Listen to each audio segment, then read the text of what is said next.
How y'all doing today? It's your pal Boise, another daily sobriety vlog, sporting the Marshall Tucker Band t-shirt, which I actually got for my 55th birthday 11 years ago.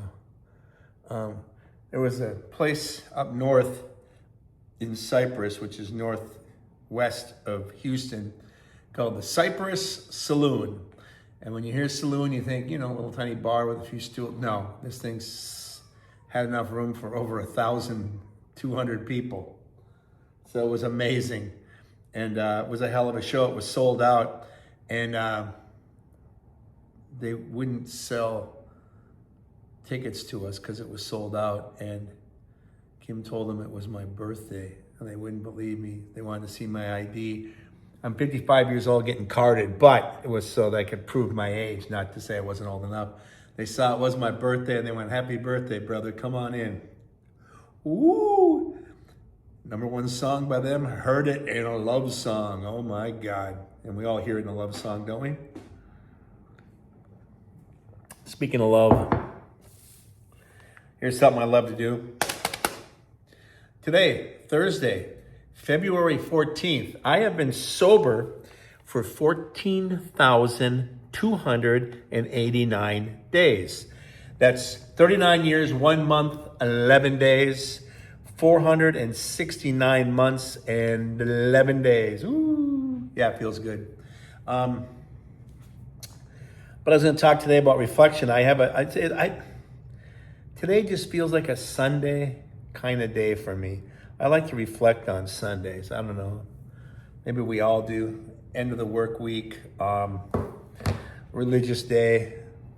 Maybe you barbecue. Maybe you're hanging out with your family. Maybe you're just doing yard work. Maybe you're going to a kid's softball game or a soccer game. Just Sunday. Go out shopping. Go out for dinner. Cheers. Go out drinking. Of course, when football season, you got that, right? But we all have our little things we do. But today is not Sunday, but I feel like it is. So I was reflecting, so I was looking back at questions. And got some really cool ones again. I love it. These are a little more specific towards me. It's about lifestyle changes. How did your life, friendship, or hobbies evolve over the nearly 4 decades of sobriety? Friends come and go. And when the older you get, the more you bury. That's the bonus of being alive. You get to see everybody pass. So, bittersweet, shall we say. And sometimes losing someone make you shaky. Even someone like me, 39 years sobriety, and I lose someone in my life, it feels a little shaky, feels a little turbulent. And I have to look at myself to see why, what kind of a connection I had. Was it because of love, respect, or all of the above, mutual respect, just someone that would brighten your day. A lot of reasons why we attach ourselves to others, generally all for positive reasons, unless you're a bully and you want to find another bully, but that's a whole nother story in itself.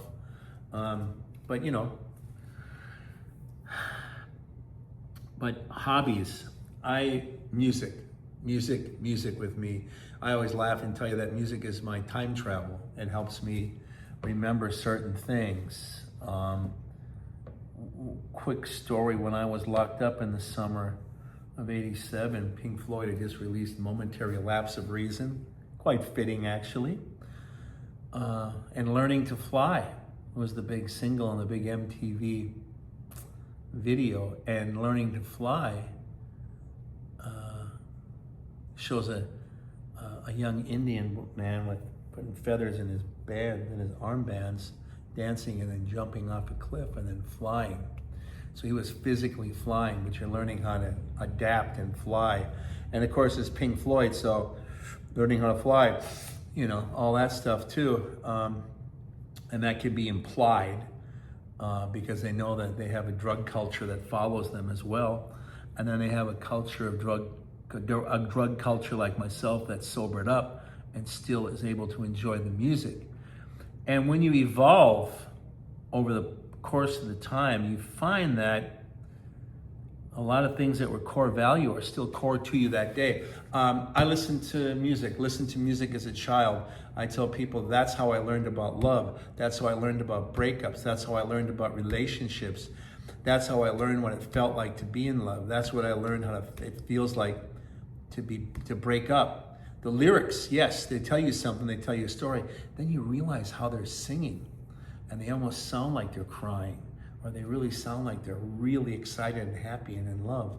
And that singing and that music conveys that message. If it's a major key, if it's uplifting, yay. And if you're sad, it's a minor key. And the music even fits in. And the voice sounds a little different. And you learn. And then you learn how to speak and you learn how to talk to people through lyrics and songs. And not just, hey, did you hear this song? It's really cool. No, you adopt it. I remember there was a Led Zeppelin song, Houses of the Holy, which oddly enough was not on the album Houses of the Holy.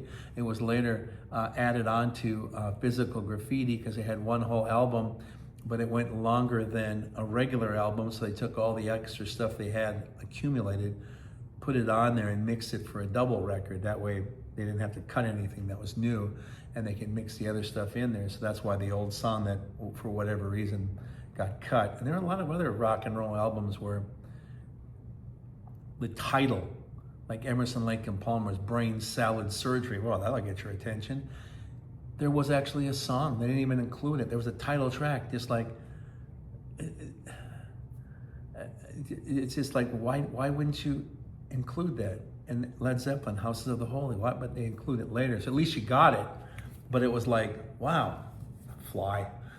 I think I'm like Danielson, get the fly with a chopstick. That's a Karate Kid reference in case you're not familiar.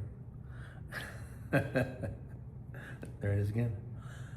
I remember guys in treatment that actually saw bugs that weren't there. And they could see them on the walls, and then they could feel them under their skin. What a nightmare that must have been. That's some of the bonus of doing drugs. But music taught me a lot. And then as I got a little older, I write down lyrics to get someone's attention. I remember this one girl, Lynn Kurkowski. If you're out there, how you doing, baby? Hope you're doing well. Had a crush on her when I was, 8th grade, 9th grade. Anyways, in her yearbook, I put the Led Zeppelin lyric, I just want to know if I can make your garden grow. And she always wanted to know what that meant. And after I did that, I realized, oh, Led Zeppelin meant that in a sexual way. Yikes. And of course, being in the 8th grade, I was still a virgin and awkward. So it was a weird conversation. So Lynn, I apologize for that weirdness. If you knew me now, you'd be correct. I'm still weird. But anyways, little sidebar there. If Lynn ever sees this, God bless her. Or her family, good Christian family, actually. Really good family. Did not belong with those people. Even back then, I was kind of a bad boy, but hey, cheers. But anyways, I learned about relationships. So when I got older and then we were finally smoking and drinking, sneaking around and socializing, and then I could feel a little more mellow and party atmosphere, and then I could maybe be a little liquid courage and come up to a girl with something, And the funny thing is, I tell everybody, and it happens with anyone who's an addict, it's your crazy train and Ozzy's driving it. And the next thing you know, it jumps a track, and another, and another, and another, and another, and you're nowhere near where you used to be. You're nowhere near that, and you're completely different. And I was under the impression that my personality was solely based on drugs and alcohol. Not that it enhanced it, not that it helped me relax and feel less nervous and take down my inhibition where I wouldn't care, because drugs allow you not to care. True. It suppresses and numbs your emotions. So even if you're in a miserable state, it goes away. Self-medicating. That became my personality, and I was fully convinced that that has always been my personality, and that is the way I am. Completely forgetting that before 16 and 17 years of age, I wasn't like that at all. I had a sip of someone's beer once, you know, that kind of dumb shit. Took a drag off my dad's Lucky Straw. But later on, I dedicated myself, because you have to dedicate yourself to smoking before you can go, yeah, I do smoke rings. How you doing tonight, huh? Why do you do that? You just wanted to look cool. Yeah, that's why you work so hard to try to look cool. And with the alcohol and the drugs, you work so hard to try to be cool. And you realize that you're not cool when you're sober, and you realize that you may have done some stupid, horrific things the night before, and those bricks get thrown on your back for more weight to carry and more embarrassment and more shame. So it's an endless cycle that continues.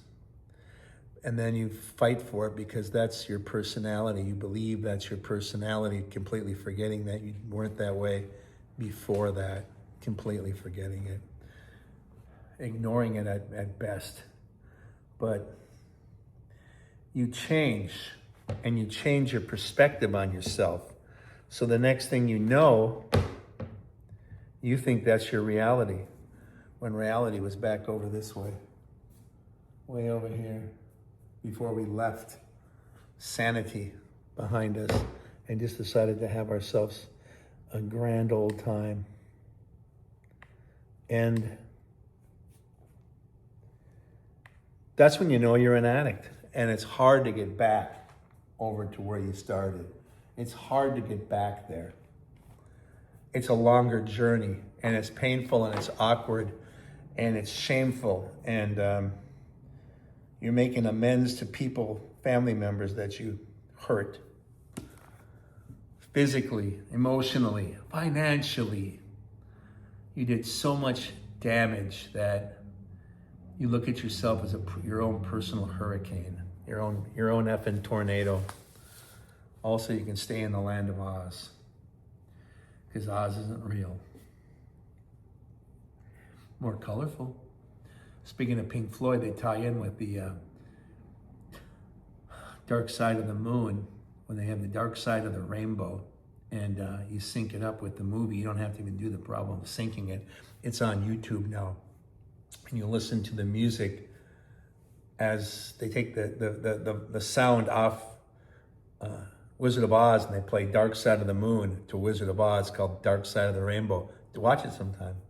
And then when it becomes color, and I can enjoy being sober, but I can see how people get high go, this is awesome, man. But you know, people that do drugs now and drink, that don't get arrested, don't beat up their family, don't lose their job, God bless you. You know how to drink responsibly. Addicts like me do not. And an addict like me I've known some guys, gals too, they go back and they have a little bit here and a little bit there, and they didn't really get that drunk. This is good. I got this under control. And then it, later on that month, accelerates, and definitely by the second month, they're just out of control.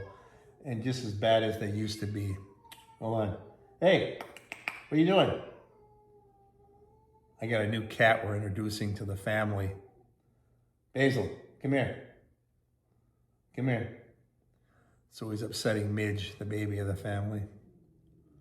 So sometimes it's an awkward thing when you have to introduce cats to each other, especially when you're shooting a video. Mental shifts. What is the biggest lesson you learned about handling life's difficulties without escaping? I like that. Use the word escape, because that's exactly what you do, is you escape from wherever you are.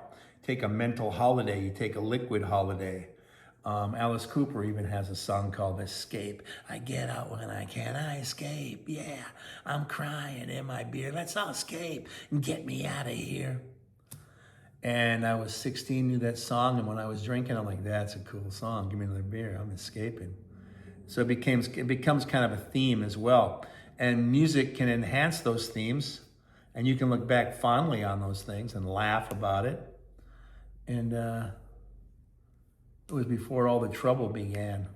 It was before all the arrests and the swirly lights. I used to like the late, great Bill Hicks's jokes. Man, I would be so drunk. I'd be in my car driving, and the cop would come pull me over, and the lights were getting out. I'd get out of the car and start dancing, man. I thought I'd already made it to the club. Funny, yet holy shit, are you an idiot? And that fit me perfectly. Cheers. Those things, you find out that if you're using, I look at that as not even an escape, as more of a crutch. And if you're using it as a prop to get attention, it's a prop. If you really broke your leg, it's something you need. But your leg's not broken, is it? So you just feel like you need it. You think you need it. You don't. It's a prop. And it becomes part of what you think you are and what you present to other people. And just think about this. Those of us that are still using and drinking that are single, you meet someone, you're having a great time. You are the life of the party. You are just fantastic. Oh my God, things escalate and you actually go home with her. Bravo. And the next day, you're not the life of the party. You're just that guy or that girl that was before that. And that's when they see you. Do you get the fuck out right away, or do you stick around? Because if you disappear right away, you're already afraid of yourself. Take note of that. And we all do it. I did it. Some guys make jokes about it because they think they get so bombed out that they pick up a woman that they think is less than and she's not attractive, and they call it a coyote date. So when you wake up and she's sleeping on your arm, guys would say, I didn't want to wake her up, so I gnawed my arm off and took off. They love it up north because you'll see sometimes a wolf in a trap, there'll be a leg, and the damn wolf gnawed its leg off just to get out. Circle of life. And somehow that became an ugly joke. Wisdom sharing, this is cool. What advice would you give your newly sober self back in 1987? Holy shit, just looking at that, 1987, my God. In a galaxy far, far away, when I first became sober, what would I say to the young Boise? Young Padawan, don't fear the fear. And that sounds like Don't Fear the Reaper, any more cowbell. That song is so cool. And it's really funny because when you're younger, you don't fear the Reaper. When you get older, you're like, I think I just saw him. He was standing right behind me at the Dollar General. Christ almighty, this guy's getting close. I hope he doesn't kill me before I cash in my $5 off for 25 coupon. Shit. The Reaper is always in your peripheral vision. Oh, shit, was that him? Or was it a her? Is she come back to try to kill me? What I would tell that young guy, you're going to be afraid. Try to be used to the feeling of being afraid. You are going to be more afraid than you've ever been in your whole fucking life. Yes. And the hardest thing is you got to try your best to stay as calm as you can during this time. Because you got to try to hold it together because everything inside of you is falling apart. Holy shit. I can't believe how I feel. I don't have anything to medicate myself with. This is, what the hell? Is this how life is going to be? Oh my God. You're going to be afraid of it. You're going to be afraid of yourself. You're going to be afraid of the priest you got to talk to and confess. You're going to be afraid the first time you get into your circle for your Narcotics Anonymous meeting or your Alcoholics Anonymous meeting. You're like, this is fucking frightening. At least they have coffee. And then back in 87, they'd let you smoke in there. Now you can't smoke and they have to go outside the building and be 25 feet away from the front door. But back then you can be going, yeah, I'm Boise. I'm a drug addict and an alcoholic. Hey, Boise. I've been sober for 4 weeks. Oh, congratulations. Good job, man. Thanks. I don't really have much to say. I'm still locked up, and I'm just glad I'm able to just get out. I've been locked up, and they let me come out of the facility, and I actually got to walk 3 blocks to this hotel, which, by the way, was the worst hotel in Duluth, Minnesota, because that's where all of the vagabonds lived. So it was really a rough hotel. But the majority of the people there were trying to recover, and the other ones were still using like a son of a biscuit. Right downtown Duluth, and just 3 blocks from the halfway house and 2 blocks north of the courthouse. Every one of those some bitches went through the same thing that I did, or they died. They just didn't make it. They're dead. You know? When I look back at 87, it's like a veteran looking back after the war and how many of his buddies he lost. And then being alive 39 years after the war, how many more you lost. Cheers.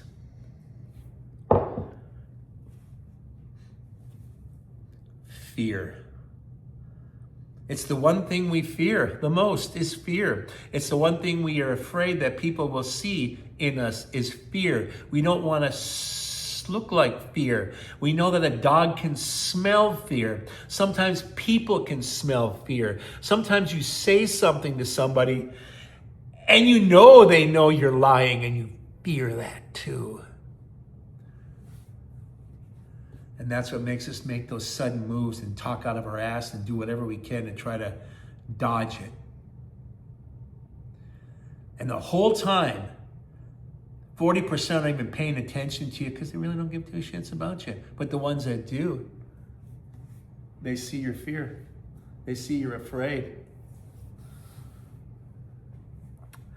And fear will be the first thing that makes you go back to your drug. Fear will be the first thing that makes you drink.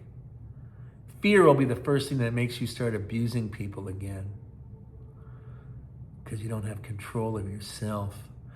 And the illusion of control is that you don't have control of yourself. You're to let it go and try to assess the whole situation and try to flow with it. And if you can flow with it, that's your version of control, but you can't just make somebody do anything. You can't do this. And see, that's what alcoholics and drug addicts do. We're the best directors in our head. Man, if my wife would listen to me and just do what I said, and my kid, this would be, I wouldn't be drinking, I wouldn't be doing drugs. Hell, we'd be living in a better house. If she had a better job, we'd really be doing better. And I want, and everyone should do everything around me. I'm just the director. I'm the one directing this life. I'm in charge. I'm the director. And when it doesn't work, I'm going to get upset. I'm going to break things. I'm going to do drugs. I might even hit you, which I've been known to do. And some guys hit their wives, hit their children because they're frustrated and afraid. Then they hit their kids because they're afraid that someone else is going to find out. And they hit them again to shut up. And they hit them again in the morning to make sure they remember what happened last night. Even though they're sober at this point, physically sober, but mentally you're not. Fear. Be ready for fear. Do your best to address the fear. Do your best to face your fears head on. And the impact is horrible. It's emotionally painful. But you have to go through it. Now, the more you go through it, the amazing thing is it becomes easier. It's just like lifting weights when you're feeling weak before you're strong. You have a hard time lifting whatever you're lifting. And then it becomes easier, so then you add a little more weight to it. It's the same thing with your addiction. You're going to start challenging yourself more. You're even going to want more fear. I used to call it morphine fear because it was something that really stimulated me and made me want to do things. And then the guys who were locked up with me were absolutely in awe of sometimes the way I'd open up and talk and do things. And they would be inspired to do the same thing themselves. Maybe not open up as much as I did, but they definitely were going to open up more than they originally planned to do. And that's an improvement on their lives. That's a fantastic thing. I mean, that makes their recovery a little more meaningful to them. Just a little more meaningful. And when you have a meaningful recovery, well, it's just going to get easier and better. And that's all I can say about it, is like, you're going to notice the difference. But man, what I would tell that kid back in 1987, that's kind of funny to look at that. Fear. Hey, Boise, you're going to be scared. How scared? Shitless. This is the most fear you're ever going to experience in your life, and it's going to be inside of you. It's an inner turmoil. You ever stand up in a roller coaster? Pretty fucking wild. Wouldn't recommend it. That's how you're going to feel. You ever lean back on a chair? Oh shit, lose your balance? You almost fall and you catch yourself? You're going to feel that way all the time until you get a little more stable with yourself. It might happen at the dinner table with your family. It might happen at a dinner with your wife at a restaurant. It might just happen having a conversation with someone at a bus stop. Back before the internet, I check out books at the library, and I have that fear. I have to explain, I've been sober now for 6 months. I just wanted to get some books on sobriety and self-help, you know. Oh, don't worry, dear, that's a great idea. Oh, really? Oh, cool, I'm not rejected. You're not thinking I'm a freak? Wow, that's cool. Thank you. And I go on the bus because didn't have a driver's license yet. Even though I was sober and out of treatment, I still had probation for 2 years. And then once you get that, you gotta have a car, and that costs money. So you have to have a job, and you're working with people who tend to party in a restaurant. What are you gonna do? Especially when you're a newbie, you have to stand your ground. It's a little awkward and funny sometimes, so it's not an easy thing to do. But fear is what I would tell young little Boise. That poor boy at the age of 27. He almost joined the 27 club, but he sobered up, by God.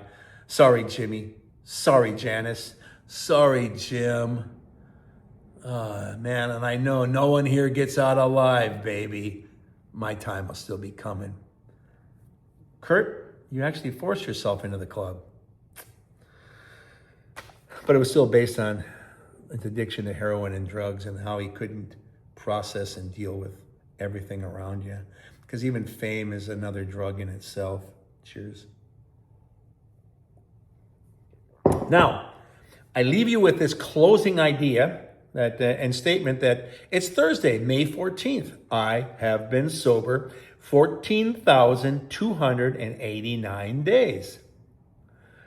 39 years, 1 month, 11 days, 469 months, and 11 days. Man, thank you for joining me on today's sobriety vlog, the daily sobriety vlog. I'm gonna be able to say that correctly or I won't sound sober. You know what I mean? You know what I mean? You know what I mean? You know what I mean? Yeah, I'm okay. I'm okay. You all right? You all right? Yeah, I've been fine. Yeah, fine. I still got a twitch every now and then. It's like, Jesus Christ, what did I get Tourette's too when I was doing cocaine? So yeah, but at least I can mock myself and have fun at my own expense and not feel like I want to join the club, for Christ's sakes. But thank you. Thank you, Patreon, for helping us. You members are awesome. and you help us with our outreach program. You're incredible. Those of you that help us out with just little donations, that's wonderful too. Venmo, Cash App, Buy Me a Coffee, ding, ding, ding, ding, Chime, all the other usual suspects. Thank you so much. Thank you for spending time with me and just seeing what this old guy's got to say 14,289 days into his sobriety. And tomorrow will be another day. And I will see you then. Cats are knocking stuff over. It's an active house, or it's haunted, or both. That'd be another episode, won't it, too? I'll be doing haunted house shows. I've done a few of those. I'll talk about that another day, too, because when you deal with as much death as I have, stuff like that fascinates you. Morbidly so, I think, or fascinatingly morbid. But thank you for being with me and spending your time. It means a lot. Thank you from the bottom of my heart to the top of my soul. I appreciate you so much. And in the words of Ringo, he's right here, you know. There he is. There's Ringo crossing Abbey Road right behind John in front of Paul and George, who looks more like the grave digger. And that's what they always said. It was like John was the priest, Ringo was the mourner, Paul was the person they were burying because Paul was dead. And in Hindus, they bury you with no shoes. That's what that meant. And then he had a cigarette in his hand. Later on, they airbrushed it out because cigarettes are unsightly. What? And then George is dressed up like the grave digger. There's your evidence that Paul is dead. Yeah, that's right. We didn't even need the internet to be stupid back then. We could be stupid just by looking at an album cover and getting high. It's amazing. That's why the internet to me is like looking at an album cover and getting high. I see you. I see you. And when you get paranoid, you see more than you. I see everybody. Oh, is that you? Anyways, thank you. The words of Ringo, peace and love. Peace and love, everybody. I love you very much. Thank you. I will see you again on the next daily sobriety vlog. Adios, amigos.